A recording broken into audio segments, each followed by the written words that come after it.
having me. So I give a couple of lectures on this topic, and I'm gearing it towards the students. So I'm sorry to the experts. It's a bad idea. They're very much better informed than some of the faculties. I'll give it towards the faculty then. In that case. Okay. So this is work done with the people at Torino, Marco Billo, Maria-Luisa Frau, and Alberto Lerda. Ranjan John is also there now, and also with Eleonora, who's here, and with my student Varun Gupta at IMSc. So the main purpose is to, well, the setup is to study either 4D n equals, so let's say gauge theories with 8 supercharges.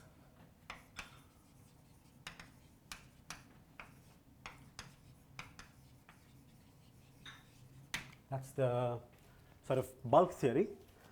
And then, so whatever I say here will be true for d equals 4 and equals 2, or d equals 5 and n equals 1 theories, compacted on a circle direction. But I will not talk about this at all, because most of the ideas are already present here. So I'll mostly focus on this case. And the goal is to study surface operators, which are, I'll define them formally a bit later, but for the purposes of this introduction, these are codimension 2 defects in the gauge theory, and they're half BPS, so they preserve 4 supercharges, and they were originally defined by Gukov and Witten in the context of n equals 4 supersymmetric theories. Anything else I want to say now? Yes, and in the n equals 4 theory, they were shown to be solutions to these Kapus and Witten equations, which have some prescribed singular behavior. I'll get to that afterwards. But for now, what I want to say is that these can be studied in 2 different ways. There are 2 ways to study these, either as monodromy defects or as coupled 2D, 4D systems. So by this I mean that you describe the surface operator by what happens to the bulk 4-dimensional fields near the defect. Okay, so you describe precisely what happens to the bulk fields, the bulk, I mean these 4D gauge fields near the defect.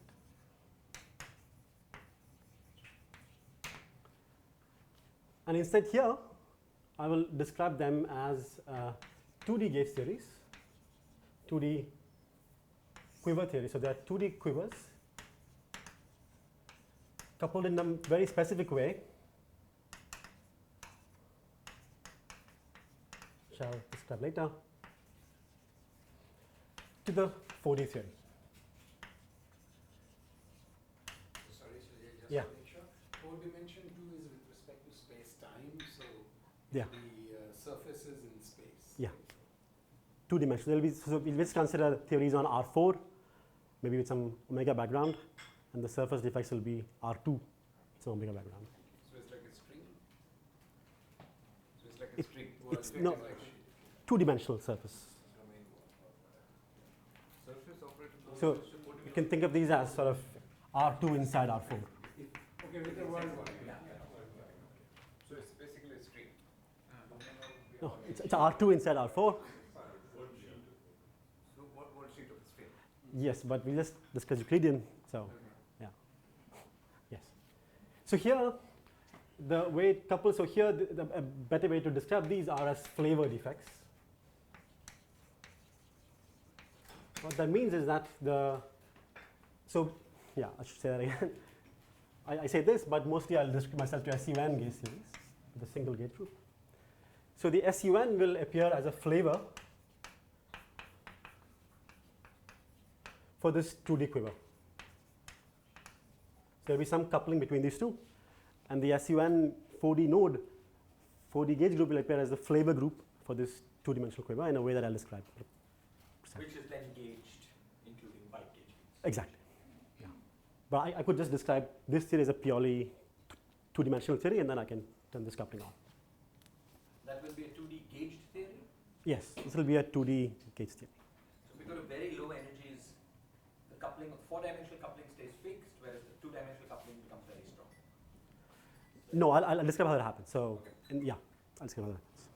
Supersymmetric that one preserves using this construction can be 2, 2 or Yes. 0, I'll just describe 2, 2 theories of this. So this preserves, so this is exact. So 2D quivers will preserve, because they're half-BPS, they preserve 2, 2 theory into t equals 2. But 0, 4 can also be, surface operator 0, 4 can also be considered. I don't know actually. All the defects I described as C1 are all have 2, 2. And they exhaust the Gukov-Witten classification. So I don't know. It's a good question. So just to have a preview for what's coming, and will your dynamics in 2 dimensions also be conformal in the end at very low energy? No, I will consider pure gauge series. So there will be some strong coupling scales here, strong coupling scales in 4D and so on, yeah. So good, so the goal of the talk is to sort of clarify this relationship. That's one way to say it. So what I will try to do in part 1, so in the first lecture I'll try to describe, I'll be here, describe these as monatomic defects, and tomorrow we'll study these theories using the GLSM description of these 2D quivers.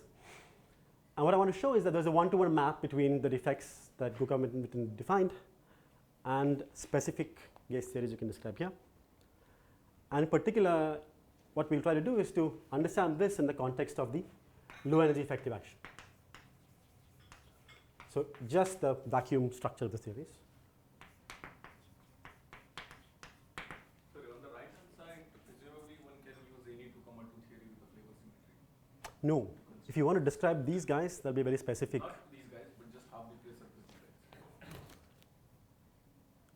Because when you say 1 to 1, that has to have some content. Right? Yes. So as I'll say, all these theories will be massive at low energies, all the 2D theories.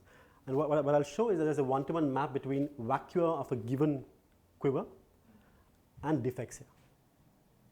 So you'll integrate out 2D degrees of freedom to go from right to left? Integrate out? No. Let me tell you what I want to do. So the low energy effective action, as I described 2 years ago here, for those who are present, if you just had the d equals 5 and equals 2, the low energy effective action is completely described by a prepotential in d equals 4. Now what we'll see is that there'll be a pair of holomorphic functions, okay? The same prepotential as we discussed 2 years ago for that describes the d equals 4 theory. And then there'll be a what is called a twisted chiral superpotential that describes the vacuum structure of this two-dimensional theory.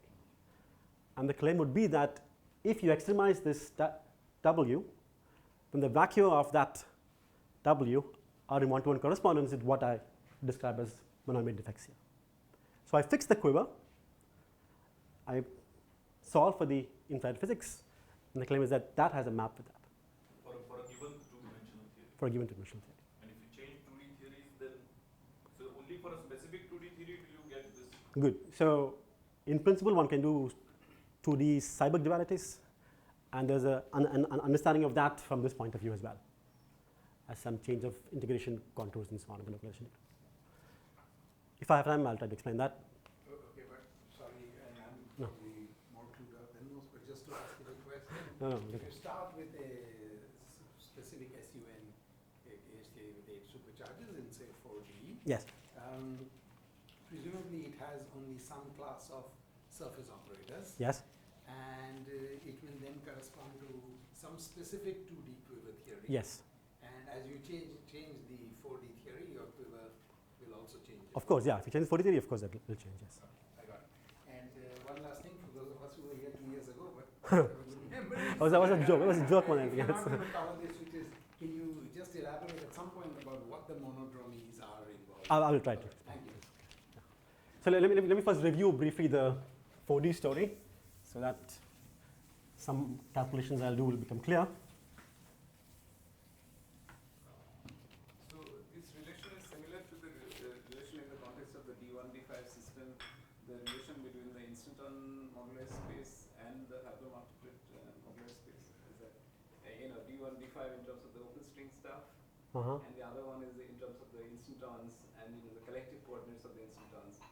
Yeah. So that's a higher dimensional point of view. Mm-hmm. And the other thing is like the. Well, in some sense, what I think is something what Lakshya mentioned, that if you integrate out the 2D degrees of freedom, you can generate these defects in the bulk degrees of freedom. That's the understanding. That the effect of integrating them out would be to produce these monotomies in the bulk 4D fields.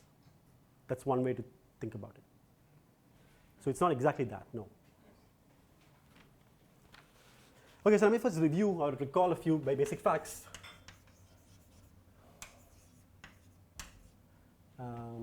Or review that D equals 4 cell. This might be really boring to some people, but I'm sorry. I think it's worthwhile doing this. So as I said, the low energy effective action is completely described by this pre-potential. And this can be calculated by using the Seiberg-Witten description, which we will not do this time. But it can also be calculated using this equivariant localization method.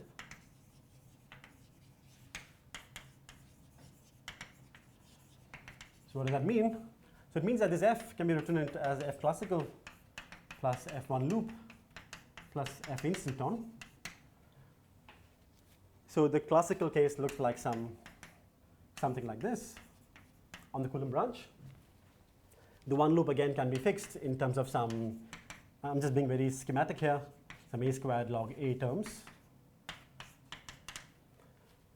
And this f instanton has an expansion, as a power series expansion, in some counting parameter, which in conformal theory is identified with the Baire coupling. This q is e to the 2 pi tau, tau being the complexified gauge coupling.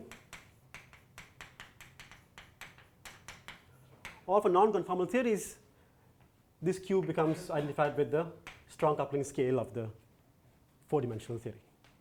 Okay? And this equivariant localization is a way to calculate this power series order by order in k. So you fix your k, you do some localization calculation, this omega background, and you calculate this. Okay, so let me just briefly review that. And I'm really sorry. No, not at all. The subscript U refers to what exactly? Oh, this is just 1 to n, just the number of. The rank of the. Yeah. Right, so let me just. So in the case of conformal theories, the fk will have some scheme dependence, but not in the non-conformal theory. I mean, because Scheme dependence, yeah. Scheme dependence. Yeah, that's true. There will be some ambiguities. Yes, that's true. Even in the conformal theories, that's true. But I will not discuss conformal theories in this talk. So. Lambda also has some scheme dependence. No, but it's true that this localization method is very clean for the non-conformal theories. Yeah. Whereas you could add some A-independent terms sometimes. They sometimes turn up in the. For at least what I remember for a non-conformal SUSY theory, there is a well-defined notion of a Wilsonian coupling. Yeah. Which only runs at one loop. Yeah. And that defines the lambda, right? That's the right. That's right. Yeah. Okay, so let me just briefly write some words about this. What I just said. So the basic logic of this calculation is the following: that you start with n equals 2, and then you do this Donaldson-Witten twist on R4, since n equals 2 on R4. And then you see that it localizes on solutions to f equals plus or minus star f onto just the instantons. And then the idea is that the super Yang-Mills path integral, this is very sketchy, I'm sorry, but I just want to give you the idea. So the entire path integral reduces to a path to an ordinary integral, a matrix integral over the ADHM moduli space, because instantons have been completely classified by ADHM. So you have some finite dimensional space, and then the idea is that the whole path integral reduces to a finite matrix integral over the ADHM moduli space. And this is what Nekrasov did. For a given value of k, he has a way to calculate z, the partition function, z instanton. And z instanton naively diverges,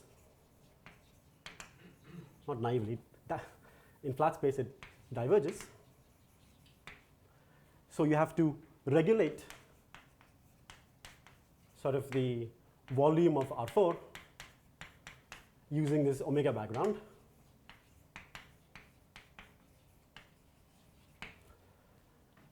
And the claim is that the relation between this and the prepotential is given as follows.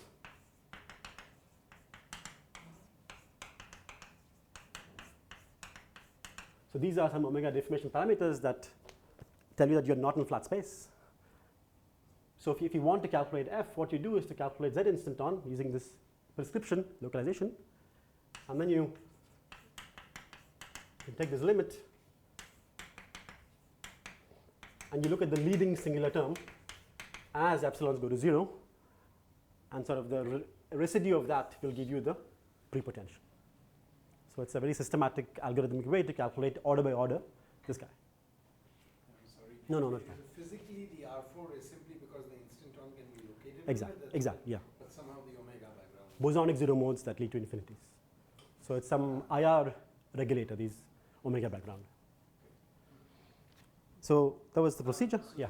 This is the saddle point value of the path integral, is that right? And then there's one loop fluctuations, I mean the one loop determinant that you have to do on top of this and so on, or not?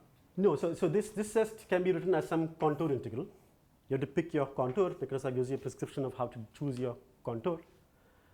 And all you're getting is essentially, so this z instanton in the omega background looks like, again, a power series in this k.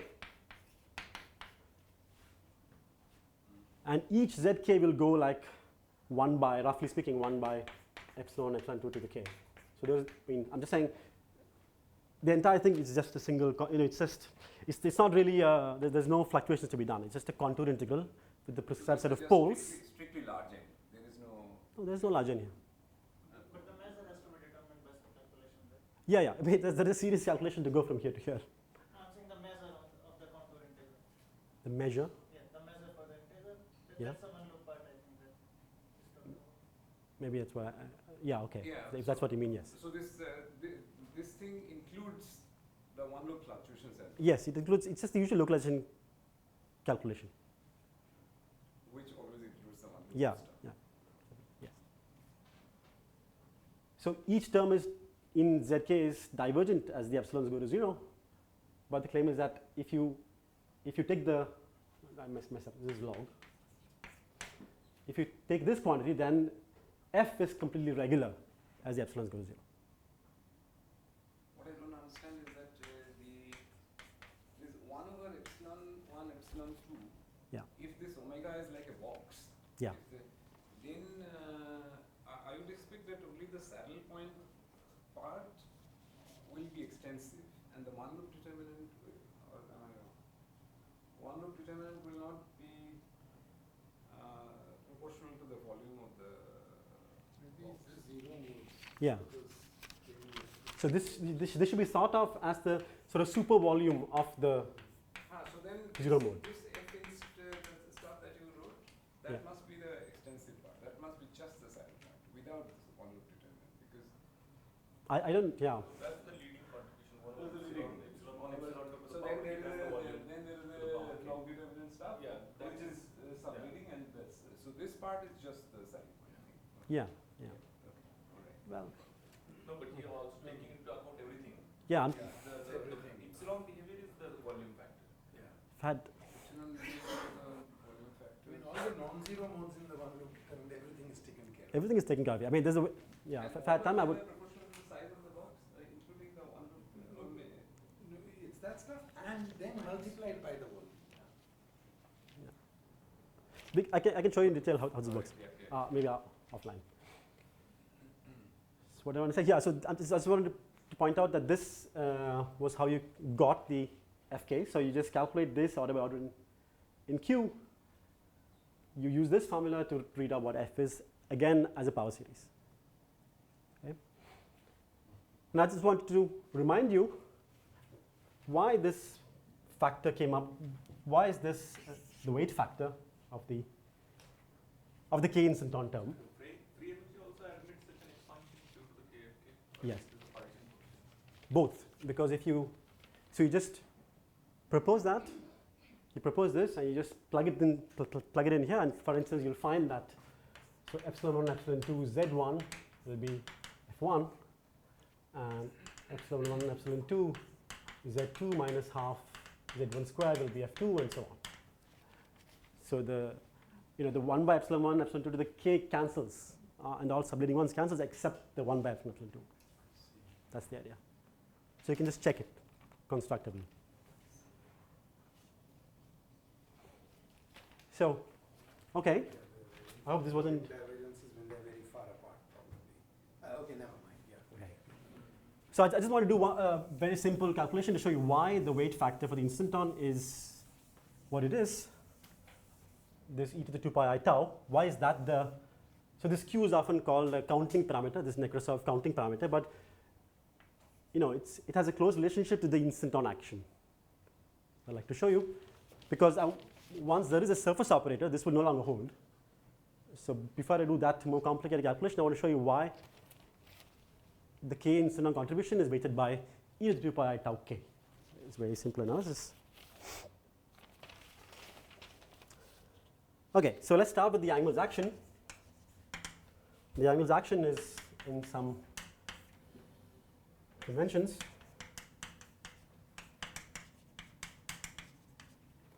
Is that, and there is also a theta term, which I have not written in my notes for some reason, but I will put it in afterwards. So now what I do is to observe that F mu is the same as star F mu. This is a standard Bogomolny type analysis. And so what I do is to write it as a sum of squares, this part. So write this as 1 by 4 g squared d4x trace F mu minus plus star F mu.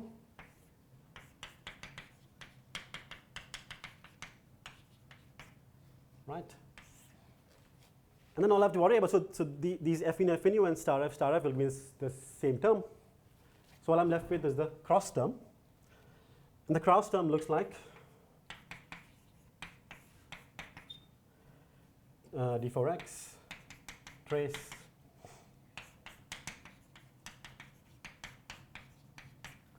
and this is nothing but f edge f, the topological quantity. This is manifestly positive. So on the solution of the instanton or the anti-instanton, in this case, the action, yes. Why is the f edge of f term manifestly positive? Sorry? Why is the f edge of part? It's not. I'm saying this is positive. Oh, that part. This part is positive. So when f equals plus minus star f, you can find as instanton to be plus minus 1 by 2g square integral d4x f wedge f. And now if I add the theta term with the appropriate coefficient, what I'll find is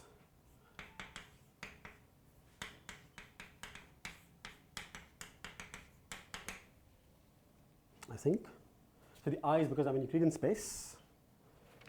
So what I eventually find is that as instanton is equal to, so you see now I recall the fact that theta by 2 pi plus I times 4 pi by g square is what I call tau earlier.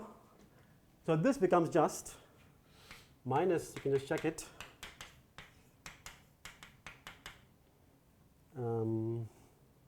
theta by 2 pi plus I 4 pi by g squared times 1 by 16 pi squared trace f wedge f. And this is a topological invariant. This counts the instanton number k. Okay. So this tells you that, so S instanton is essentially that. So e to the minus S instanton is just e to the 2 pi I tau k. Okay, so the k instanton term is weighted by this factor. Okay? And like I said, if I have a conformal theory, this guy is replaced by the strong coupling scale to the appropriate beta function coefficient to k again. Does the localization take into account both short and instanton or only k positive? Only k positive. Yeah. Only k positive. Sorry, just No. in case this is of help when we go forward. I mean, another dumb way to say that it would have to go like the kth power is that if it's the kth sector, the theta dependence would be fixed. Yeah, that's true. And holomorphic would then determine Yes. the tau. Yes. That's in some way to say it, yes. It's not clear that observable will be homomorphic. But the pre-potential. Pre-potential is like a holomorphic. cyber kind of thing, if you promote the coupling constants to fields, Yeah. then the pre-potential should be a holomorphic function of the fields. Yeah, pre-potential, but this is more than pre-potential. It is, yeah. Well, Weren't you getting F? Well, At F? so this was in the context of Z instanton, but it's still directly related. There's no absolute value anywhere. Because if I remember correctly, the S4 partition function is at Is not, no. that also, that's like blowing the holomorphic piece with an holomorphic piece. Yeah, that's true. That is not holomorphic. That's a function of Q from here and Q bar from here, right? That's right. The S4 partition function of this sort. Well, actually, I want to say one thing here, which is that if you notice, there's a plus or minus here. So so the interesting thing is that if you have an instanton, then this is k is positive, right? And so I get a plus sign. But I have an anti-instanton. This is negative, but I have a minus sign here. So really, the S instanton only depends on absolute value of k. So that's good. So larger instanton numbers always contribute. Yeah. Yes, but it's the theta term which is sensitive to whether it's instant or anti-instanton. So really, it'll be plus ik theta, whatever. No, so this is not right. So this is by g square. What I wanted to say was 1 by 2g squared. The real part of the damping is always damped. It's always damped, exactly. It's the phase. There's a phase that determines if it's absolute. So I think that's an interesting point. But then is it true that, I don't know, but at least by the time we come to the pre-potential, it's only the holomorphic. Yeah, we only consider contributions from instantons. From the instant. So that kind of adds up, squares up. Yeah. So now for instantons preserve one set of supersymmetry and anti-instantons preserve. Another kind, I think that's the point. Yeah. Okay, so now this was all stuff. So what I want to do is to define the surface operator the way that Gukov and Witten did. So and what I want to do is to do a similar calculation to understand what is the weight factor. So you see this was the guy that weighted the ZK. So ZK came with this weight factor. So the question is, what is the corresponding thing for the surface operator? What is that weighted by? So we consider R4, and we will typically consider x1, x2, x3, x4. So these will be the directions along the defect. Let's call it Z1. So we choose some complex structure. And we'll say that the defect is located along Z2 equals 0. Okay, so it's a bit of think of this as two planes. This is x3, x4. This is x1, x2. And this Z2, I'll use some polar coordinates to denote this. So R goes to 0 is the location of the defect. And Coulomb and Witten define a surface operator to be such that the gauge field, 4-dimensional gauge field as R goes to 0, looks as follows. There's a d theta term. So this is the one form. And then in the Lie algebra direction, I have the following Cartan element. I'll tell you what this means in a second. So there are some n1 equal values, n2 gamma 2s and so on, nm. So it's a partition of n. Okay? So for every partition of n, they claim that there is a consistent half-BPS supersymmetric defect. Okay? So, but these are arbitrary real parameters at the moment. Okay? So summation over I goes from 1 to m, and I is n, so that this is a well-defined SUN Lie algebra element. And furthermore, I require this to be an SUN, so ni gamma I will be 0. So these are this is a diagonal matrix. This is a yeah, sorry, same diagonal. Excuse me. So this breaks down the gauge symmetry to Exactly. SUN minus So the defect. So at the defect, the gauge group is broken to a subgroup that commutes with this guy. Okay. So there is some source. I mean, this is not a solution of the pure angles anymore. There is some. There's some object, some source there. Exactly. Yes. Yeah. So let me just say this more explicit. So indeed, the location of the defect. The claim is that the gauge group is broken down to. So this means that the overall U1 is taken out.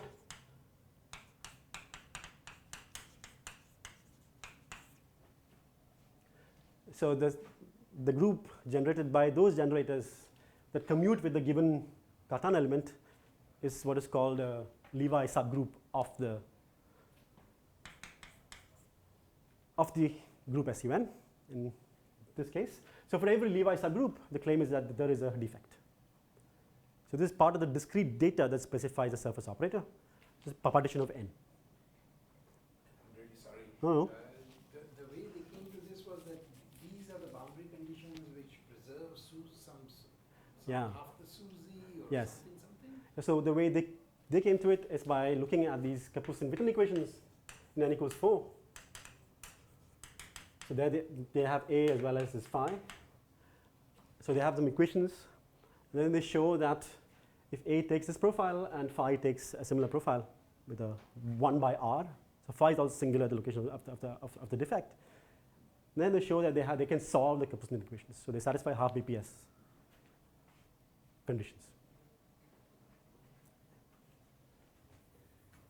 Yeah. So what's the profile for the scalar in the vector multiplier? In this case, there's nothing. I mean, that's the other scalar, which has been, so in the pure gauge theory, in the pure n equals 2, that guy doesn't play any role. That's been figured out. So only the gauge field matters to us in the pure n equals 2. I mean, they're in a super multiplier, right? N equals 4. Yeah, in the n equals 4 N multiplier. equals to 2, the vector multiplier. That phi is untouched by this. It's the other two scalars that are the profile n equals 4. Okay, so now this is not enough for them. In addition, they claim that in the path integral, you add another topological term to the action, which is localized on the defect. So they claim that you have to add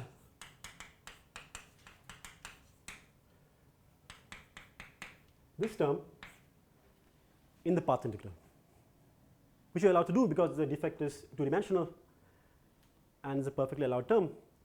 So the data of the surface operator for them is this partition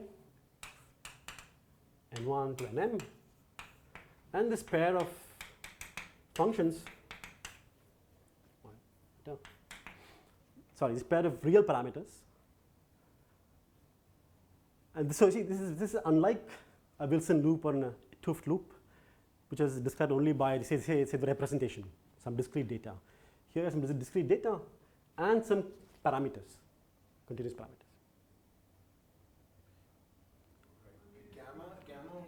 Gamma is this guy, and eta is like the two-dimensional theta term you're allowed to add, because your defect is two-dimensional. So eta can take values from 0 to pi. Any real. Any real. Okay. Any real. Sorry? It is invariant under that guy. Because on the defect, it's not SUN. The SUN is broken down to this Levi subgroup. So you see, it's an allowed thing to do. There is no, but I guess eta is not all I, right? The overall guy is not present. Overall guy is not there. That's true. Yeah. Just like this gamma. Yeah. This can be written as a Wilson loop around the defect, right? Like using F plus A dot PL, integral of F plus A. But the defect is non-compact. I mean, how do you want to do that? There are two directions where it can go around. Yeah. So you cannot write it as a Wilson loop around the defect in the other two directions. So D. That's how what happens when you go around the defect. A gets the monodromy. Exactly. Thank you. This is something that's happening on the whole volume of the defect. This is integrated along the defect, right? Yeah. That is transfer somehow. But also, I mean, this eta is just any Real plan at the moment. This will not come as a phase, right? This is just coming as a, is there an I somewhere? No. No, right. No. So this will become complexified in a second using tau of the 4D theory, but we'll come to that in a second. You add this term also to the path integral. Exactly. So yeah. Because you can. So this is like this sort of magnetic description. You're saying that, so this roughly means that F goes like a delta function on the defect, whereas this is sort of electric coupling. And this will be an aside, but No. the layman later on, this is great for Witten and so on to do. But a dumb person might have tried to think about what a vortex is by thinking of a theory with the Higgs and seeing, that you get a vortex as a solution. Is there a similar way in which if you added matter and then allowed some potential, you generate the defects as actually topological objects? Or is this, I mean, is this too plebeian a way? I think you've done some work on that, right? Yeah. Yeah, you could think about, but so these are to be thought of as some, external operators that you can insert in the path integral. Yeah, like the Wilson loop. And what you are saying would be dynamical cosmic strings type of solutions of the theory itself. Yeah. So, and that their form, if you look at the monodromy and so on, is similar to this. But this is like some UV description of this. Some of them, They have matter around which can go around and create monodromy. So these eta i's are some condensates from that point. I don't remember now. They're like theta parameters in 2D in some sense, right? So it's like that. Okay. But yeah, we'll try to give. So in the more pedestrian way of describing the defect in terms of 2D, 4D theories, these will have some nice interpretations. I'll come to that tomorrow. Just pedantic point. Wouldn't you write if I were trace I? Yeah, that's yes. Thank you. Thank you. It's in the UNI. Yes. Okay. All right. Good. So now what I want to do is to consider an A that satisfies this boundary condition of the defect, and try to calculate the weight factor. Okay. That would weigh. Sorry, what's the question? Yes, right. So is the condition that near I equal to 0, A only has a d theta term? There's no dx or d. Near I equal to 0? Sorry? I equal to 0. R equal to 0, yes? A is only proportional to d theta, there's no dx1 or dx2. Yeah. So this f is different because This F is? this f is not the dA of this A, the one you just upload. This goes as a delta function. Yeah. So like the 2df you are integrating over the different Yeah, delta. that's it's electric magnet. Like how do you think of it in 4D terms? That is, How do I? like what is Let me try to show this. I think this next calculation might help. So my claim is that the topological action that you will need, whose exponential will weigh the contribution of the surface operator to this localization calculation, is going to be what we had earlier. So minus 2 pi tau integral that and this guy. To I, if I change my normalization from last time, I by 2 pi. Okay. So what I want to do is to calculate this for an A that not only has a sort of a k instanton present, but also satisfies this boundary condition. Okay. So what I want to do is to write this as an A hat, which has, you know, integral f hat, where f hat will be with the right normalizations will be k. But another piece which will ensure that, so this guy is going to be smooth. It won't know about the defect. But I'm going to add to it another piece whose sole purpose in life is to mimic this behavior near r equals 0. So what I want to show is that, so what I want to claim is that G is such that G goes to, so G is a Lie algebra valued function, so it will have gamma 1, gamma 2 and so on near r equals to 0, and it vanishes as r goes to infinity. So suppose we just looked at the trivial case k equals 0. Okay? In that case, we just have these A thetas turned on and independent of r, I presume, right? Yeah. Uh, A theta's, well, this is just the behavior near the defect. But suppose I now try to solve the Yang-Mills equations. In 2D, you mean? No, in All four. d equals 4, okay. D equals 4. I want a classical solution that obeys these equations. Oh. Will just A theta being turned on work? I don't know. Because then A theta is constant, so f is 0. And therefore, f will No, f is not 0. I'm saying f will have support on the delta function. Will be support. right. No, but away from the delta function, f is equal. F is 0, yes. Away from the delta Yes. function, it obeys the equations. Yes, So it's just, and then everything funny is happening at the center. and that I'm not even thinking about, right? Or you know how to think. Okay. Yeah, Yeah. I think that's fair. Yeah, I mean, in the abelian Higgs model, it would have happened like that exactly. I mean, A theta is equal to n, and you have the complex phi whose solution is e to the power I n theta, and that will satisfy the equation of motion. Yeah, that's Of true. course, here there is no phi, so I don't know what to say. But so The phi is yeah. needed to regulate that, right? To give it a width. But here I'm allowing for a at this single. point, he's doing something funny there, Yeah, changing the theory. yeah. But I'm trying to calculate something topological, which should not care about the actual You'll be able to compute profiles. the action. You'll be able to compute also the contribution to the action of the singular. Yeah. So I'm going to calculate this in the presence of that. Yeah, And- that's and- a delicate thing, right? Yeah. So this is what I'm going to do now, and I will show that there will be the usual k contribution plus something else that depends on these guys, on the gammas. If I may just ask something related to Shiraz, which is in the k equal to 0 sector, the kind of solutions you will seek will be such that, if I understand, so A hat is presumably dependent on k, or what? Yes. Yes. So in the k equal to 0 sector, I would have thought you set A hat to 0. It'll be like the vortex partition function in some sense of the 2D theory. But in any case, you will have a g of r, Mhm. which will approach this near r equals 0, and you were just about to write for it, and goes to 0 Zero. at r equals infinity. Yeah. So that somehow is G is why? G is the. G is this guy here that I've modified the by. Yeah, this I'm not understanding. I thought it would just be constant Where? At infinity. at infinity. Just in the k No. equals 0 thing. I thought you just have A theta is independent of r. No, I'm saying it'll be 0 at infinity.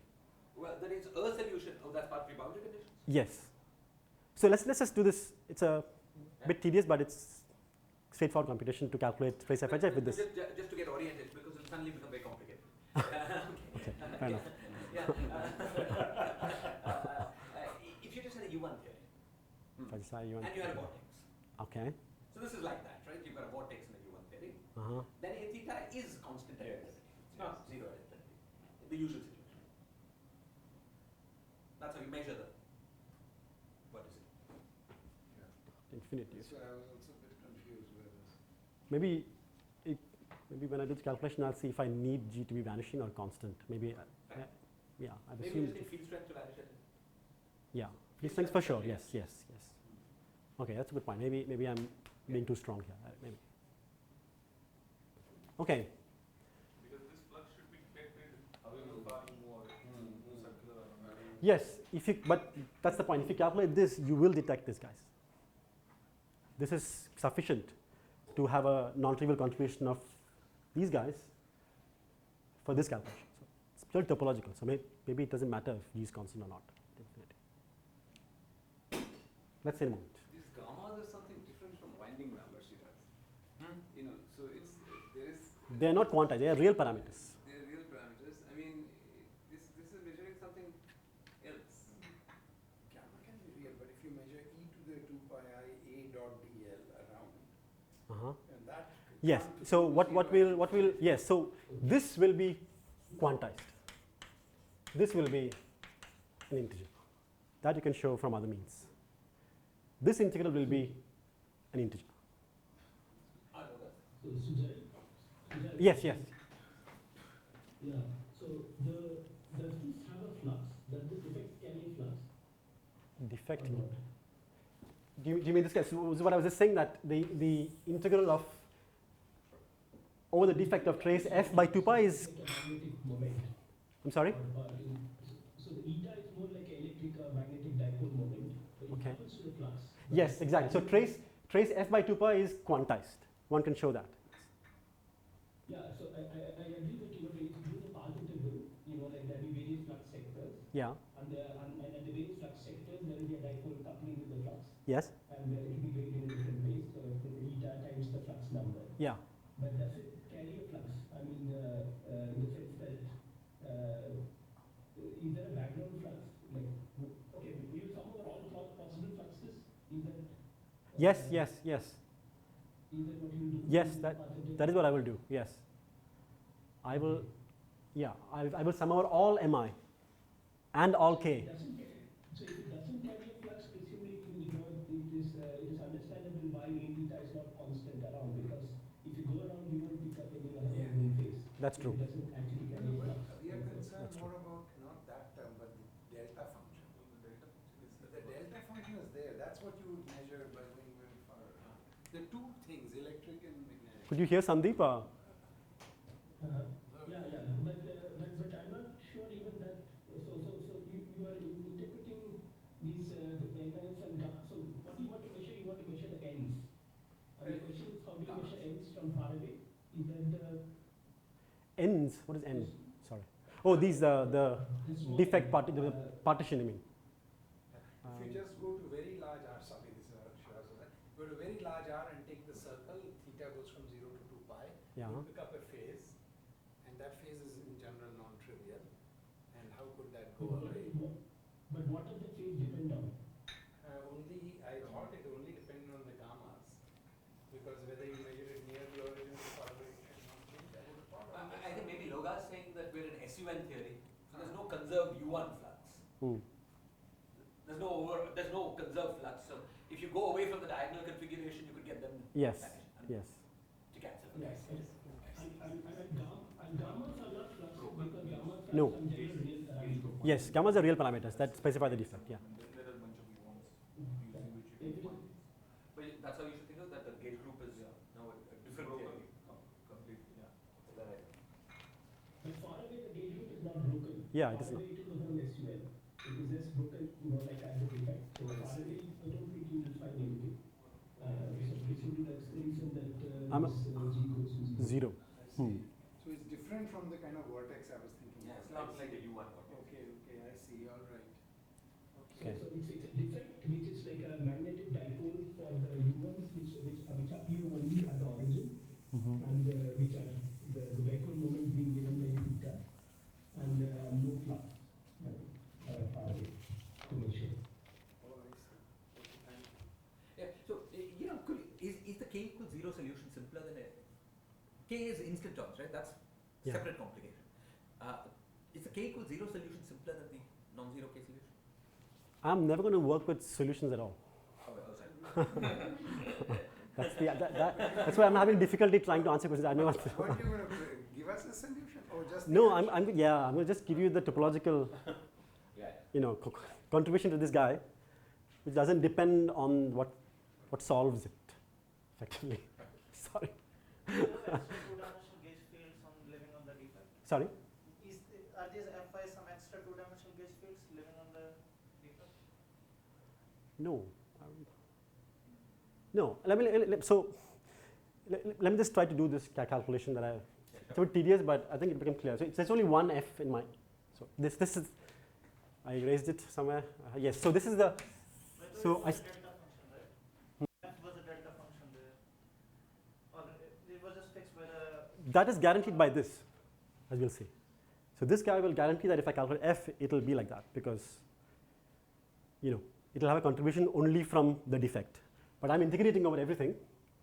So this integral and the contribution from G to this, you'll see, will have a contribution that combines this in a nice way. So I'm asking if the Fi's are actually fluctuating or are they fixed by the Coulomb limits?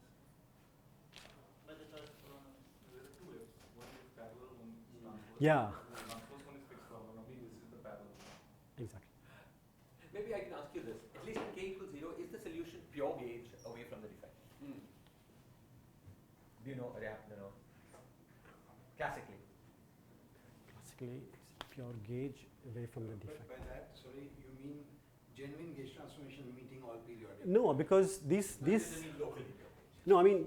Forgetting about all global. But this will have a contribution, right? F mu nu will be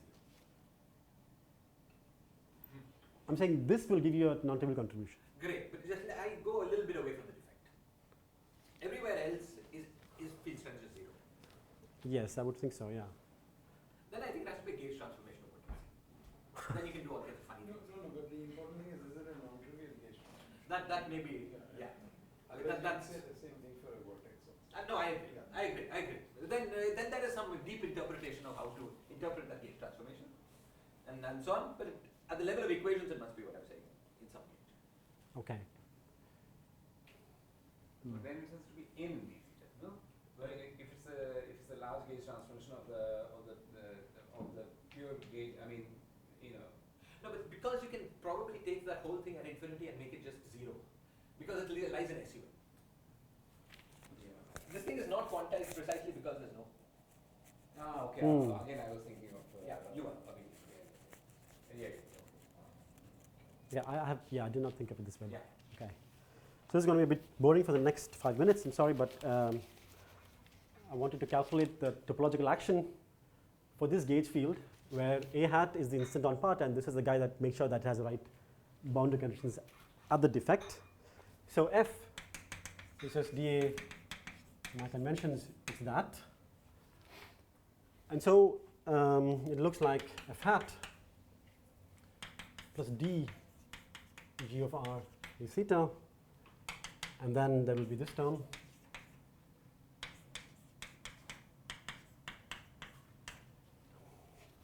And with this F, what I want to do is calculate this guy. Okay, so what I want to understand is what is the contribution to trace FHF from the G of R. What was G of R? G of R is something that guarantees the right boundary conditions at the defect. But otherwise you said nothing about it. Otherwise, I don't need to know anything about it. That's my claim. Yeah, I mean 0 here and R equals 0 here. So you can just go through with this calculation. Now, just to say, it is a kind of striking fact, just putting everything together, that even though G depends on R, presumably F is 0. Yeah. Okay. But anyway, all right, yeah, go ahead. Of course, I R know that- dependent gauge transformation. I mean when Configuration we talked about. It has to be R dependent. Yeah. All right, okay, yeah. Okay, go ahead. I mean when k is 0, I can just interpret this as a 2D vortex partition function in a very precise sense. And so I don't know anything about, so it must be that, as you said, F must be 0 away from the defect. That the only contribution to the instant partition function comes from the, from the location of the defect essentially. So, but yeah. Okay, so again, I can skip this and just give you the result if it's going to get too boring. But let me just see how much I have. Let me just give you the result. I think it's better. So otherwise, it doesn't add much. So So what I get is this: the expected result plus 2 times trace d G of R d theta wedge F hat. This is what. So this is dot dot dot. If you just go through the analysis, and you use the Bianchi identity satisfied by a hat, you'll just find this. Okay. And now once you have this, you can just replace f hat by f. Right? Because the transverse paths just wedge product to 0. And now once I have this, you'll see what I'm going to do. What I would want to do is do the integral over trace f edge f. And that will be k. So with the right normalizations, I'll have k from here, plus I'll have a term, or 8 pi squared, integral trace d of g of r d theta hf, and you'll see what's happening. This d on d theta is going to give me the two-dimensional delta function that localizes on the defect. Okay, and at the defect, r is 0, so g picks up just the gamma factors from there. And all I have is the integral of f over the defect, which is exactly this guy. Okay, so what I get is, if I have done this correctly, I get, including all the right factors. So, I mean, g of r is not some smooth, anyway, sorry, function. It really localizes at r equals 0. No, g is just a smooth function. D of that, I mean, No, but the d theta is separate from g. There's no one form. Yeah, if you want to consider this whole object. when But you take, you said the d, when it hits g of r, d of theta. yeah, so the only relevant contribution will be from d of d theta, essentially. The d theta singular in the r equals 0. It's like the dz over z. It wouldn't be with the d hitting g of r and then No, generating. that will have no contribution. And that suggests it's not a function of. I think that should just be holonomy. I don't think it goes to 0. Why do, I mean, how does this holonomy disappear at infinity? Because even No, with the- the holonomy, you will still, these arguments I will mean, still go through, and you will pick up what you want there. So you're saying that there should be some what here. Yeah, Just constant. constant. As Shiraz was saying, then it makes a little more sense. But undetermined, which will play no role here. As gamma 1, just g is just gamma 1, gamma 2 for all r, independent of r. That connection labeled by the holonomy. And then that d just doesn't hit it, and d of theta you say with that the words would add up actually. I mean, why do you impose that to be 0? R infinity to be 0. Trying to think now. I mean, you just want a flat connection. Will there be another contribution to this from the term that does not vanish from infinity is the question in this integral. Oh, I see. Yeah, that's what I have not checked. Yeah, I don't have. I can't prove that there will be contribution. I'm just saying there might be a contribution from r equals infinity. If I do Usually this, d of theta can be set to 0 at infinity. Only at the fixed point where the polar coordinates break down. Yeah, I mean, you're contributing something that depends only on field strengths. yes, in the end, yes. So you say, But I'm not sure of the cross term. But it looks unlikely. even if it was not 0 at infinity, you say. You want to Cross use term. Stokes theorem, and then this d will become the boundary integral, Yes. and then but f is 0 there, right? So that's why you don't get any contribution from infinity. F is 0 there. But f will not be 0 if F will be 0. f will be 0 at infinity, so r equals infinity. But if there is a radial dependence, well, No, Of constant. theta. constant. Yeah, then it won't contribute to this. Okay, I'll think about that. Okay. It may even be possible to take what we are saying and gauge transform it into something that Sujay is saying, and then there will be no difference between the two. Okay. And it will But you may not just be able to do it with But it's all pure gain, so it won't contribute to the balance. Yes, Loga. So what is the relation between the gamma and the f? Are there any relation? No, I'll just show you how they combine into a complex sky. They are independent. Gammas and etas are completely independent. Okay. And okay, they are both real numbers. They're both real numbers. Yeah. So Yeah, so let me just finish this calculation and tell you what the weight factor is. So, Did you look at the gamma? The gammas, where did they come from? because when you have d theta, you get a delta on the defect, and that's r equals 0, and g was exactly what I erased. G goes to gammas. G is a Lie algebra A value. dot theta carries a flux. Yeah. If there's a winding of A, there's a flux. So what did I want to say? Yeah, so let's put it, so this S topological is now going to be minus 2 pi I tau k plus mi gamma I, and then there'll be a minus 2 pi I eta I mi.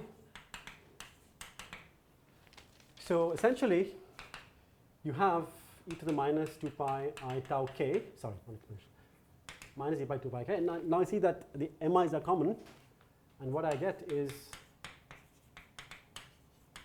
a single combination.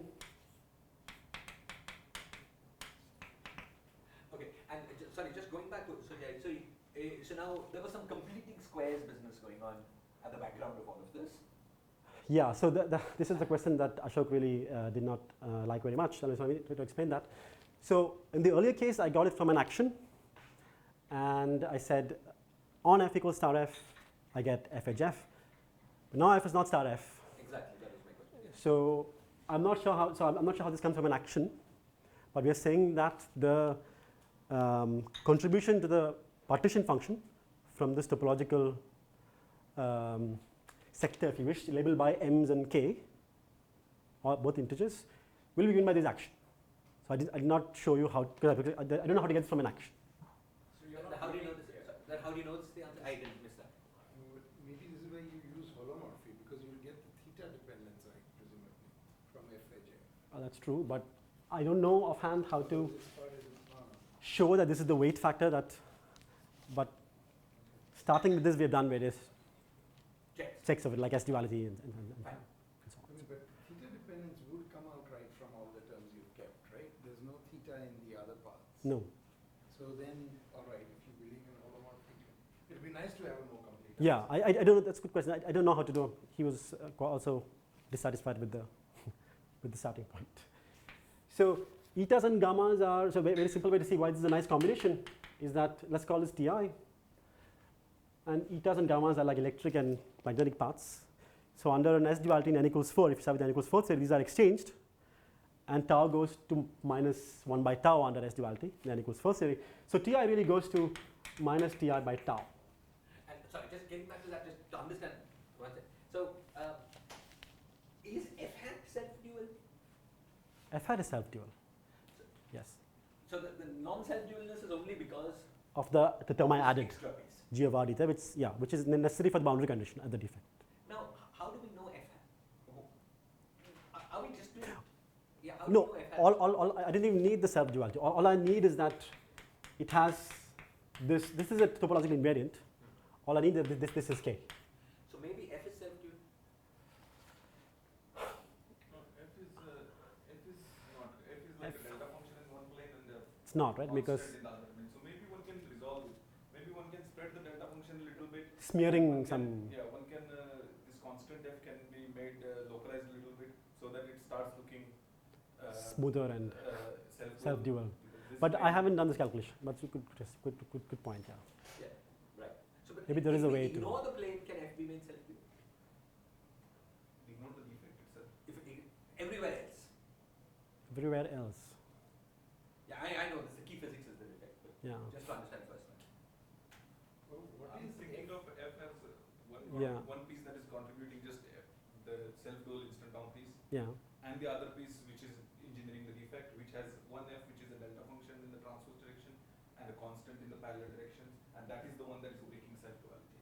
Hmm.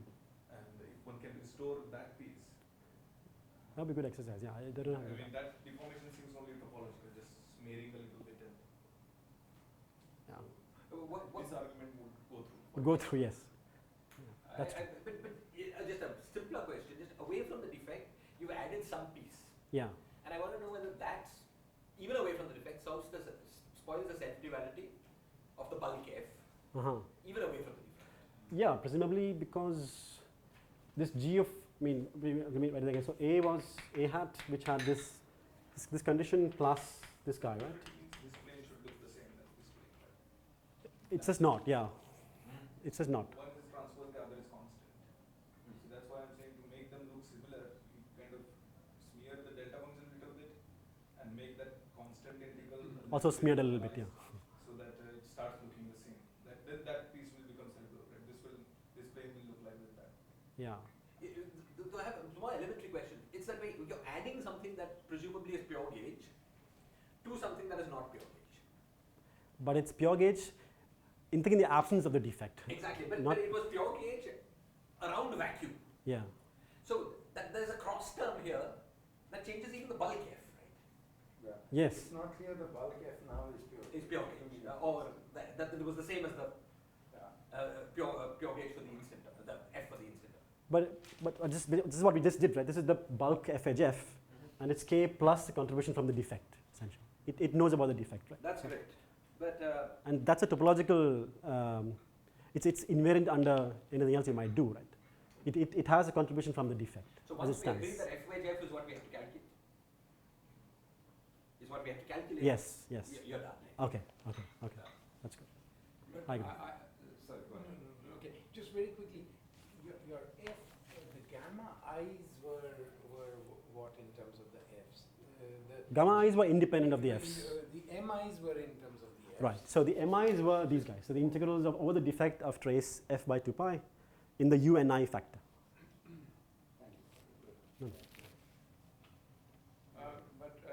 Now you have an additional term in your Lagrangian. Yes. So Bogomolny, in any case, self-duality is not a good thing. I mean, in the sense that this guy. But these are topological terms. It won't affect anything else. Right? This is a topological term on the defect. Won't change the. Completing the square and stuff like that in the presence of such a term. Yeah. That would be different now, isn't it? No, that came from the 4-dimensional analysis, the action analysis earlier. Here I just declared this to be this. I didn't prove that. You know what I would find. Yeah. So, One second. What I would find nice is just to have a statement of what classical problem you want to solve. I mean, do you want to solve f by f is equal to 0, subject everywhere except on a plane? yes. Subject to some boundary condition. I think what you have to solve? yes, yes. I would say so. Yes. F by J equal to Sorry, K. In this, so S is self-dual and f by f. but I think instead of the local statement, maybe what makes sense is the global statement that integral f by f is K and f at the defect is this. I think that's what makes sense in this context. But you also have an integral over moduli space, right? Yeah. So Exactly. So it's the moduli space of what, self-dual? no, it won't be the moduli space. So that's the point. So the localization analysis will change now. Yes. So, a question. So, can you think of there being a term which is like integral gamma I integral trace fi? Gamma I star fi in the action. Is that a way to understand gamma I? So, if you just add to the action, so you already have eta I fi. You want to mimic the action of the. Sorry. If I just add a gamma I star fi. Yes, it looks like it's going to mimic the effect of the defect. Is what you're saying? Yeah. Then you just do what you want. All the boundary condition and everything, it will just impose automatically. Is that the way to understand it? I don't know. That is the way to If you are between eta and gamma, it says that probably you can make it an S-dual invariant couple saying that fi plus gamma is star fi. Well, there's a tau here that multiplies the gamma I contribute. I'm not sure how you would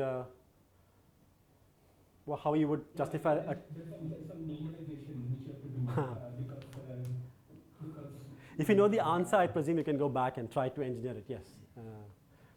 I'm not sure, Laura. I don't know if that's possible, but yeah. Sorry, Sujay, I mean, the way you the pose it star will sounds. probably give a tau, I don't know. No, star cannot be better. It's just the Euclidean star. No? Sorry, the way you. Go ahead, Loga. There's a bit of that, right? The electric field, like the electric charge gets shifted by theta, but the magnetic charge does not.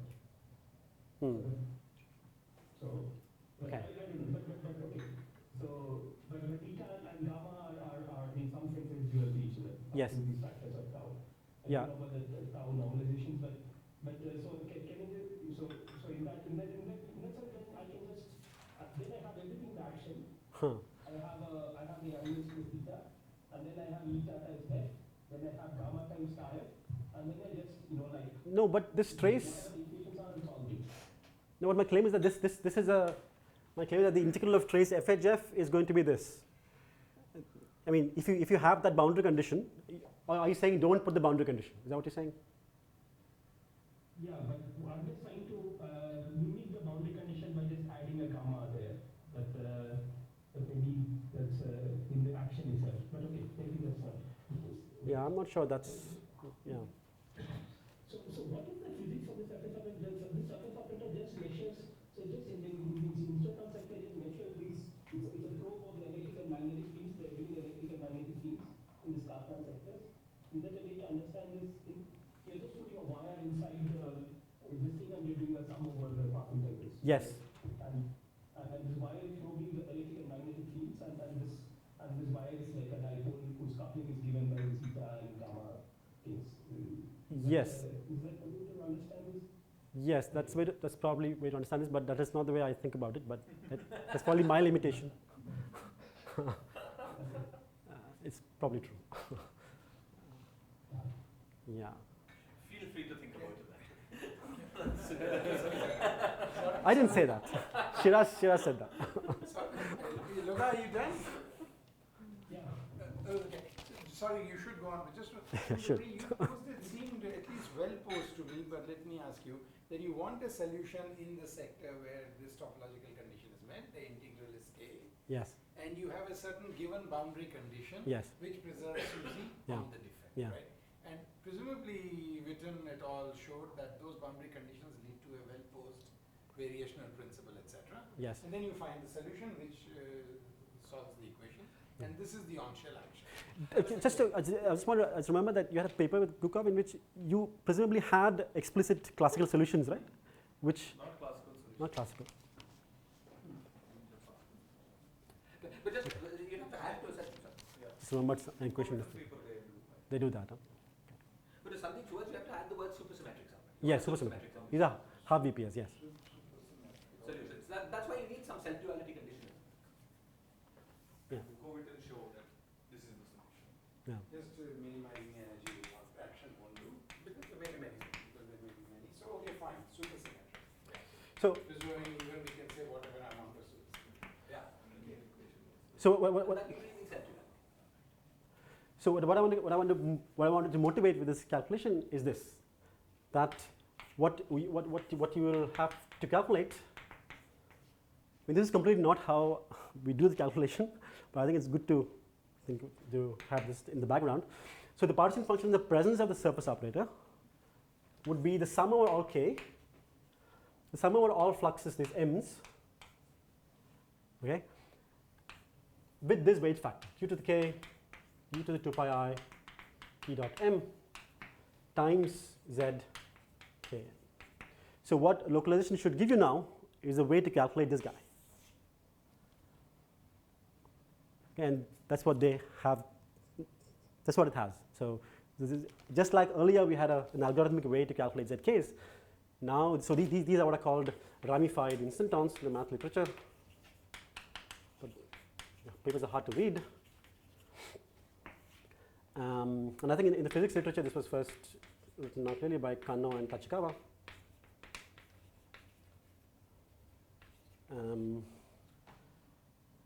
They just sort of write this down actually, and we had trouble understanding this. So this was something that we did in our paper, but that's why I didn't understand how this was true, and this seems to be a way to do it. But I agree that there are many. So you will tell us the moduli space equation? No, I mean I can tell you after, maybe towards the end of tomorrow I can tell you what the moduli space is. So the claim of these guys is the following: that if you want to find out to do the localization analysis, what you have to do is to take a Zm orbifold of your usual ADHM moduli space for the k instant term. That's the result. And m is somehow determined by your gamma 1 to gamma n? Sorry? What determines m? No, this M is the number of the partitions, N1 to Nm. Okay. So that M determines this. Or does it depend with individual ends? It doesn't depend on individual ends? This guy, no.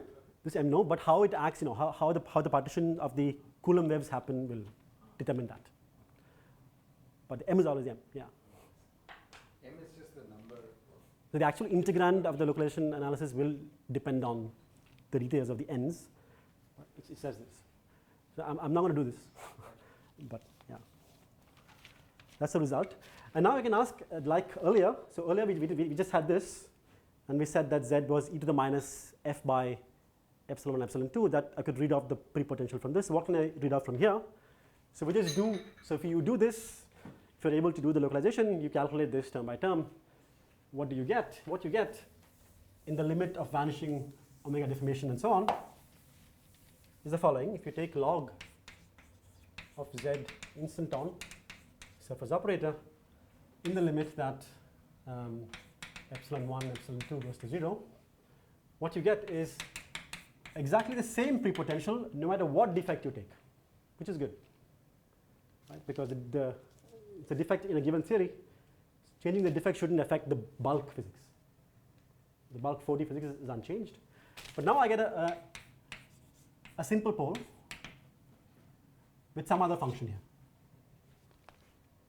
So this is just a result of doing this, doing the mathematics, doing the localization, take this, and this is just what you find. There's a pole here and there's a pole here. Epsilon 1 is the one along. Yeah, it can be one of them, yeah. So the idea is that I have some R2 epsilon 1 and R2 epsilon 2. And sort of this is the super volume of R4. And this guy is the super volume. I say super volume because otherwise the dimensions don't make any sense. If you just take d4x, that's the HP of 1 by mass to the 4. But really it's d4x, d4 theta. And similarly here it will be d square x, d square theta. Okay. So the claim is that this guy should know about the physics of the defect. So just like this determine the infrared physics of the four-dimensional theory in the Coulomb branch, W's now depend upon a lot of things.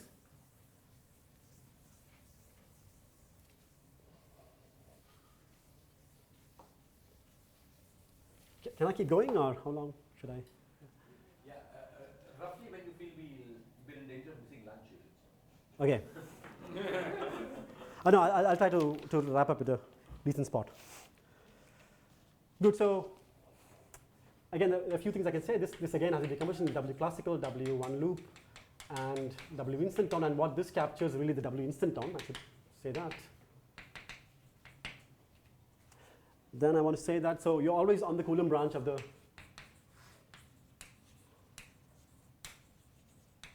of the 4D theory. So you have some adjoint scalars, adjoint scalar with a classical waves like so. So W depends on where you are in this Coulomb branch of the four-dimensional theory. It depends, of course, on the, I'm going to now specialize to the pure n equals 2 theory. It depends on the four-dimensional strong coupling scale. But in addition, it will depend upon some two-dimensional scales. So this is what those TIs become. So if I had the conformal theory, I would have had tau here and the TIs here. But now in the sort of massive case, the non-conformal theory, I'll have some corresponding scales here, some corresponding scales here. And I could add some flavors if I want, some fundamental flavors or joint masses and so on. So in principle, W depends on all of these, and that's what you find from this. So the goal of the next talk is to understand how to calculate this from the point of view of the 2D, 4D theory, and particularly how to understand the map between which quiver to take, and how to match that with this data of the defect that I described for you here. So if you give me 5 minutes, I'll just summarize my results already. So then tomorrow we can get started. Yeah, that would be great, but I'm getting confused about what. How does this lambda 2D come into your calculation? It's what I call the TIs earlier. Ah. It's the gammas and the etas, Ah. okay, which I combine to these complex parameters TIs. So if I had a conformal case, if I had a conformal theory in 4D and 2D, then they would remain TIs. But in the case that I have a non-conformal theory, they will also acquire dimensions. And you're saying that this is the 2D coupling because why are you calling this the 2D coupling? Because they depend, they came exactly from the integration of the defect. These TIs were the gammas and the etas. So the gammas were the singularity of the gauge field at the defect, and the etas were the 2D theta parameters, essentially. The 2D theta, because it is the thing that came behind the integral f. Exactly. And On that the thing defect. complexified would become TIs, exactly. Yeah. Exactly. That's what it'll happen. So the answer to Corresponding, theta No. parameter is not really periodic, right? If I understand. no, eta is not periodic. No. Okay, so can we calculate this in a different way? And To so clarify, one more yeah. question. So Yeah. so you got this as the answer to some instant-on calculation, Yes. but it's also supposed to be the answer to some question in the theory with no epsilons. Yeah. The epsilons you've done as a calculation. In fact, I've said epsilon is once I do this, I extract w in the limit that epsilons vanish. Yeah. And it is the answer, just to say again, to what question in the theory with no epsilons? What is the effective action, or what is the vacuum structure of the two-dimensional theory? I would say extremize this w, in some sense. Wait, so now I put some defect in 4 dimensions. Yeah. And there's some question that I want to ask about that 4-dimensional theory. Uh-huh. And tell me again what question you're asking about that. No, actually, I would say consider the 4D theory with the defect. Yes. So this w makes sense only in the context where I have a defect. I agree. So that's what I'm calling the full 4D theory. Okay, the full 4D. Okay, so in that theory, I'm asking what is the description of the low energy effective action on the Coulomb branch of the 4-dimensional theory, and the answer is these two pair of functions. And Coulomb branch means Coulomb branch in the 4D. separating in 4D. D3 branes are separate. Yeah. Right. What is the low energy? So in this question, are we thinking of these two-dimensional defects? Are we thinking of them as including time in the? It's Euclidean, but yes, you could say that, but yeah. So I see.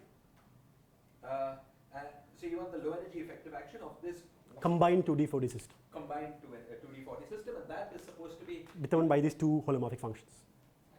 And just the W, you could think, you could change the interpretation and think of this construction as using the 2D, explicit 2D degrees of freedom integrated out to produce this monodromy. And then the W will be the twisted superpotential.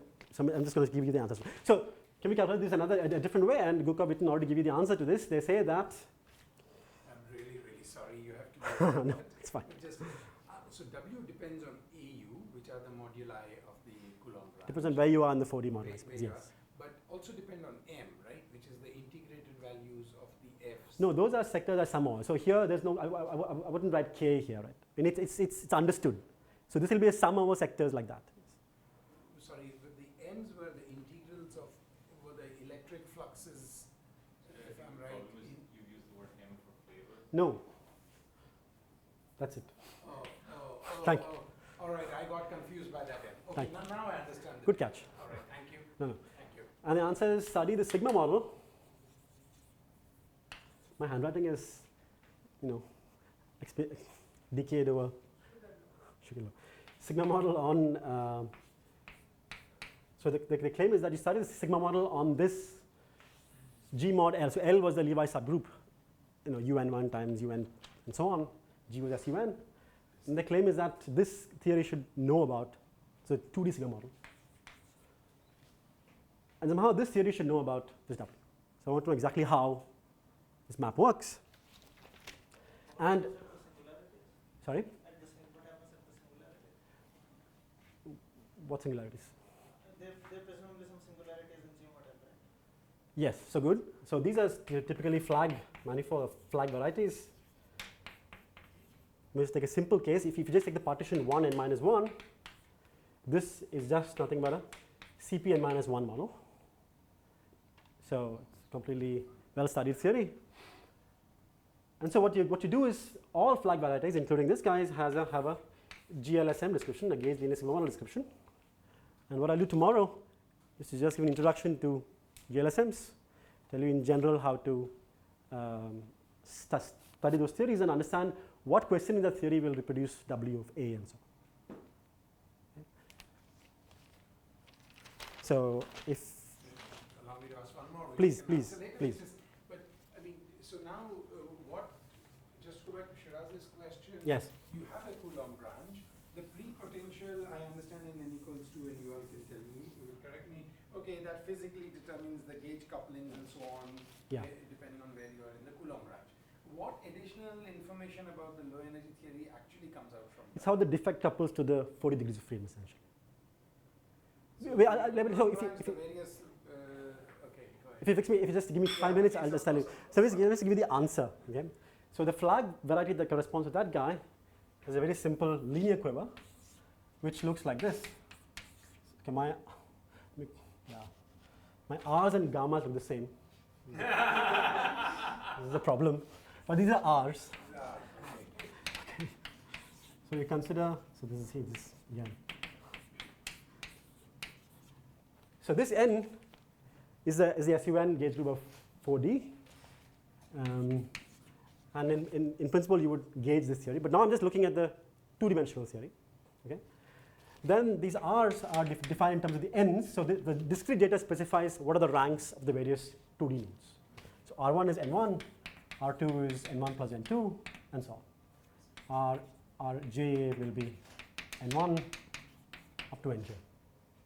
Okay, so it has M minus 1 two-dimensional gauge nodes. And the last node is coupled to the flavor node. Okay? And the idea is the following. Sorry, where did this come from? This came from this. The claim is that, so for instance, the CPN model can be described as a U1 theory, as you know from Witten's phases paper. Oh, you're saying just the GLSM is this? Exactly. You want the GLSM that will produce that as Good, fine. So this is the GLSM for the flag. Yeah, okay, fine. Okay. And now the claim is the following, that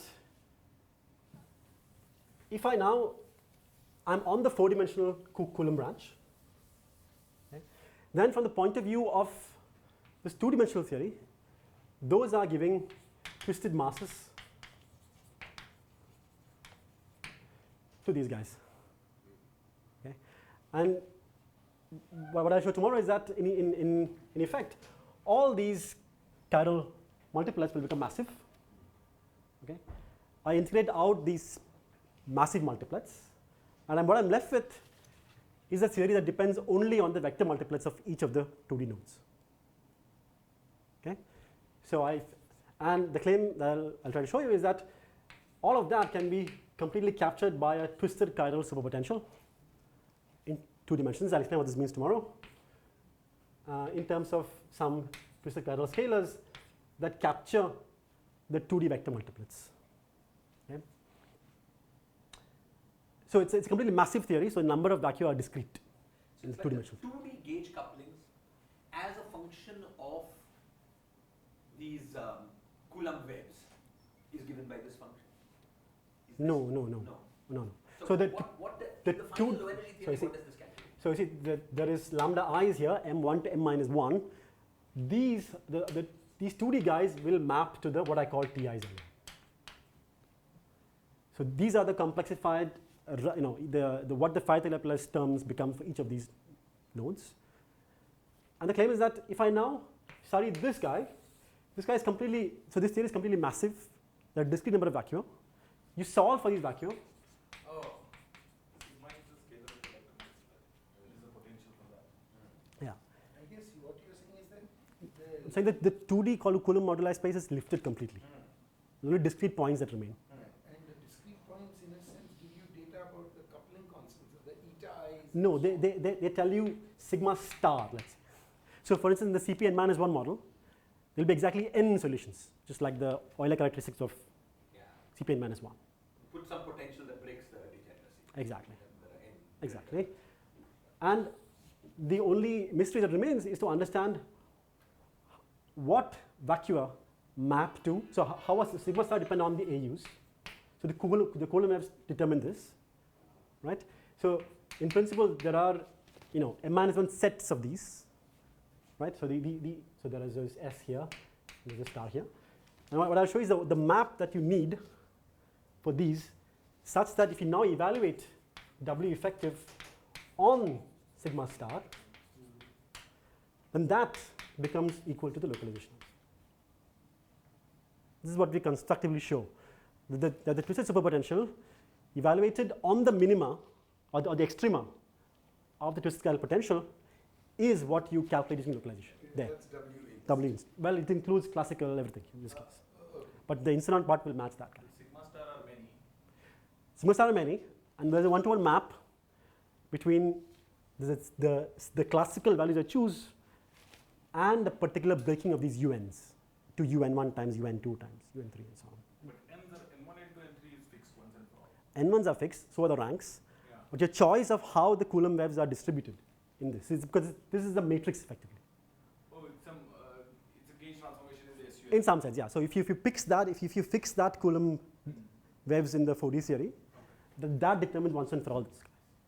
So the breaking of So G2. we are just related to one single vacuum by permutations of AI. Exactly. Yeah, and the sort of the expansions of this guy in both lambda 2D. So here I just discussed the 2D case. You can also turn on 4D, the 4D coupling in a specific way. Then that reproduces. In fact, it's much more effective than the localization method. You can solve these much more efficiently than the localization calculations. But I still have again Sandeep's question. What in the low energy effective theory? What coupling? Or I mean, what is being? Suppose I wanted to write down the effective low energy effective theory in the presence of the defects. Yeah. So we've got a bunch of U1s out in the bulk, and what else? Anything else?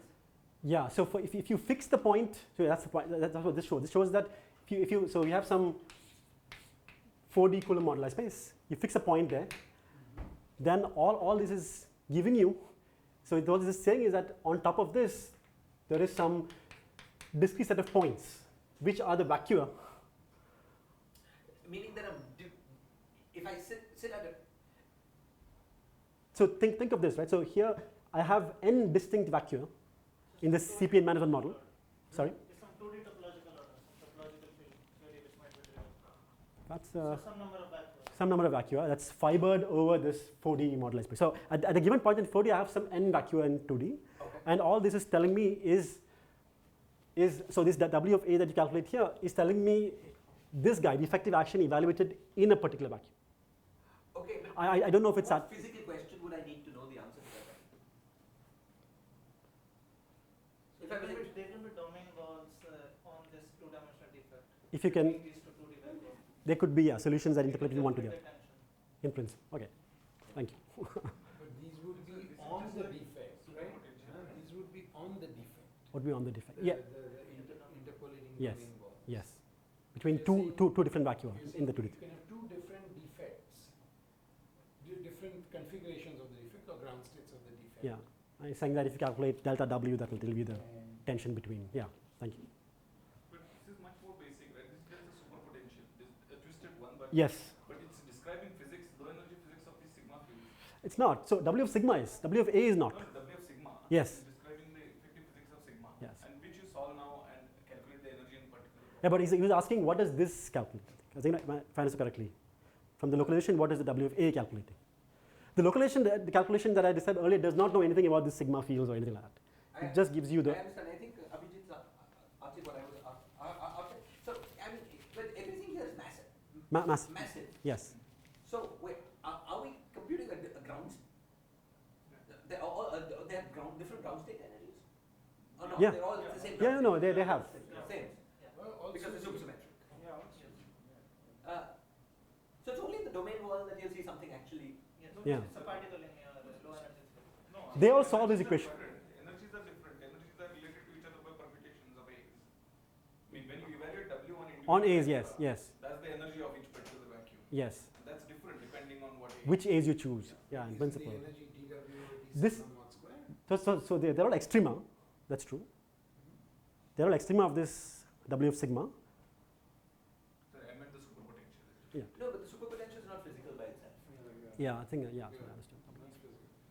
But it does for the domain ones. Yeah, if you have something that interpolates from one vacuum to another, yes. It's the mass of the Yeah. particle. Yeah. Let me ask you, are you saying the following? Look, one way to have a defect is to have this 2D theory as degrees of freedom living on the defect. Yes, that I'll show it tomorrow, yeah, hopefully. If you do that, I mean, Witten and so on didn't say anything, but you could have such a 2D theory living on the defect. And then something about that 2D theory. Well, I wouldn't claim that. He might have said it in his, All right, he might have. Okay, at least in the 150. presentation you gave. Yeah. All right, but you can have such a 2D theory living on the defect. yes, And then you learn about domain walls and so on. in on principle, that yes. 2D Yeah, the localization will just give you, without any knowledge of that, it will just give you some you know, the W evaluated on this particular vacuum. But what about the A dependence of W? Sorry, that is not telling you anything about the Coulomb It- branch per se. Yes, so I didn't want to go there, but what did I want to say? I wanted to say that this was one of already present in, this idea was already there in Kyoto's first paper on the subject, 2009, I think. So what he says is that if you now consider the total space, so now you vary A, and you consider how this space, how this set of vacua are fibered over this four-dimensional Coulomb moduli space, what it shows is that you can recover the four-dimensional Savick-Witten curve, for instance. You get the, the fibration of the 2D vacua over this will tell you the Savick-Witten curve with a pure Fourier theory, one. And then in the later paper with Gukov and Seiberg, they show that if you consider the generic defect, then you can in fact even construct this lax matrix of the integrable system that underlies the four-dimensional theory. So that will give you much more than just W of A. I'm just focusing on this, the simplest thing you can calculate, but you can do much more with this than just this. So you're saying that the W that I get from the instanton calculation is measuring the tension of these domain walls. You said that, yes. But they can be different tensions, right? Because they can be Yeah, they can be. two different vacuum. at the same point. Yes. So They which can. which tension am I calculating in the instanton? No, I think delta, no, this is for a particular choice here. I'll show you exactly which one's mapped. I'm showing you the map here. That'll be tomorrow. I'll tell you how. Once the map is clear, you'll see. Maybe it's a related question. In doing the just gauge theory path integral, if you put in a domain wall on these defects, is that a different defect now? It's just a particle on your defect. But what does that? I mean, suppose I was doing it from the gauge theory side. Yes, it's a defect because now boundary conditions are changing. I'll change. One carton which had a gamma 1 will become a gamma 2 column. Yeah, presumably. But it will not preserve the amount of supersymmetry you had, right? Is it for a No, I don't think so. Domain wall will break it by half. Break it by half. So Another it's- half, you It's say. not one of the boundary conditions That you allowed by want. Witten. So now these defects, these domain walls are telling you about a more sophisticated question. A Okay. bigger class or something. Some defects that are less supersymmetric. Yeah. Okay. Okay. Right, because as you said, the vacuum of your 2D theory preserves all supersymmetries, the domain walls preserves less. So that's some, More involved in the question. question class of half-BPS domain objects, it's telling you nothing, but it tells you about something that you could go and study later. Okay. Can I ask a Please. slightly different question? The classification essentially that you gave so far from the gauge theory point of view seemed like a complete classification. Yeah. Right? While here, when you talk about these JLSMs, one can imagine a whole bunch of JLSMs, a whole bunch of curves, around and so on, except that the N sticks out. So how is it that I'm supposed to think of it as a one? Well, you see, how is it that I'm supposed to? Think of No. If I construct a 2D 4D coupled system with using an extremely fancier GLSM than this. How will the ends be encoded? You have to tell me how the ends are encoded. No, and it's just. He said there are clearly more things you can do with it. Yes, Yeah. yes. But there is a many to one maps. There would be different descriptions of the same thing. There could be dual or there could be not. I mean, Descriptions so that you could be asked the question. But presumably you would have to talk about linear combinations of the theories and so on. Right? I mean, if you have, let's say, let's add one more node somewhere in the middle. somewhere in the middle. Yeah. Okay, let's Now- take R3. Now what if, yeah, like that. Right. Now this A theory 2D is gauge supposed node. to be what? I have no idea. No, I'm not saying that. I'm just saying that No. Given the discrete data, I fix the quiver. No, I Yeah. agree with this. Yeah. But I'm saying from a different point of view. I start with the 2D, 4D. So are you saying, point of view. okay, so you're saying that if I take any 2D system and I couple with the 4D, does it give you something else? I don't know. I don't know. Clearly it gives you something. Something. It does, but there is. No, I'm saying I don't know what that maps to in the original 4D gauge But theory. in the previous case, you talked about this gauge theory classification, which was complete in some sense because it just talked about half BPS. You Yeah. just solve the complete the equation, half BPS equations completely, right? So I think there is some notion of some sort of an algebra defined on the defect, and where you can take linear combinations, direct products, and so on. And in terms of those operations, whatever you write here should be given. I see. So That's a good point. I don't know. what No, I basically understand. some algebraic structure of defects. If you multiply two defects. So some action of 2D quiver theory is on themselves somehow. You take two quiver theories and take these two defects together, collide, then what happens? What sort of defect? you have to define the operation carefully. Yeah, that's the point. What Yeah. is this operation? I think That's using all those captured operations, by yeah, the this case will studies. be, I yeah, see. this will probably be captured. Using those linear combinations, notion. Has anyone done anything like that? No. Okay. Loga had a question. Sorry. Yes, Loga.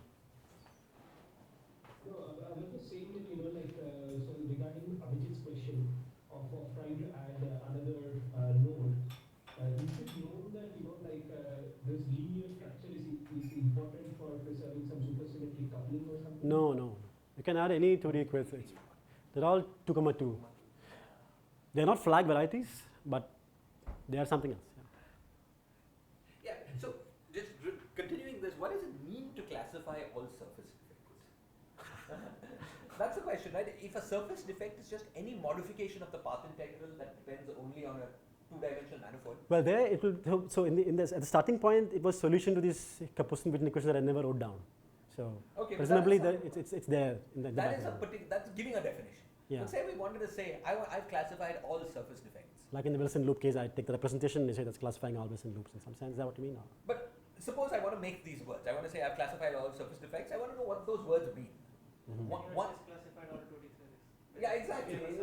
Is it the same as that? I don't. But I think there is some overcounting there, which is encoded in, where you have to understand using linear combinations. You're saying there's some basic set of 2D. Theory T1 can be, surface operators coming from theory T1 can be obtained as linear, code defined in appropriate way, as linear combination surface coming from T2 and T3. One has to define this linear combination, and then there is a notion of basis.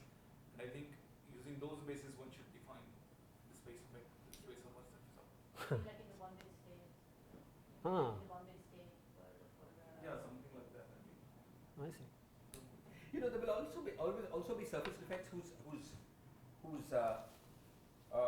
degrees of freedom include motion in your 4 dimensions. 2D defects that include? Sorry. Whose degrees of freedom will allow the No, but the point is Defect these 2D theories are just massive. They have. I agree. These don't. These don't do it.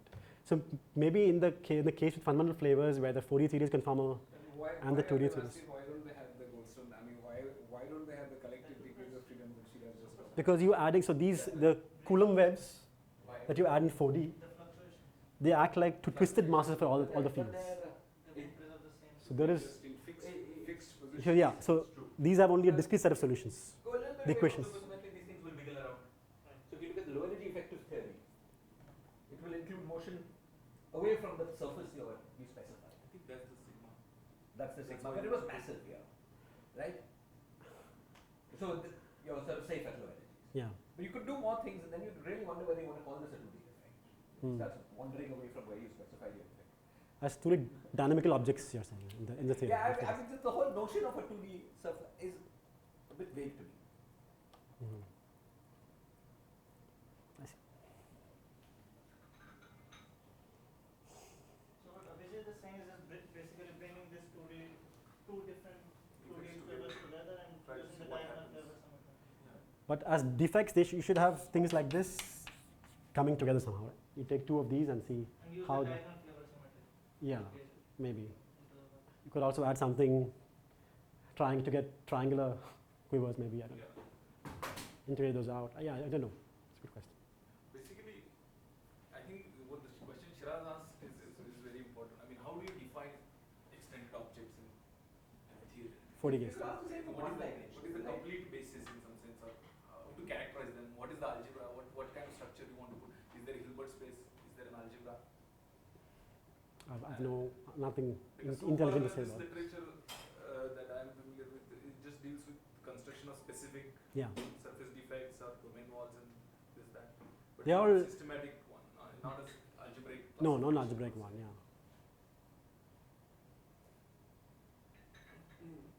Okay, I think I'm done. Thank you.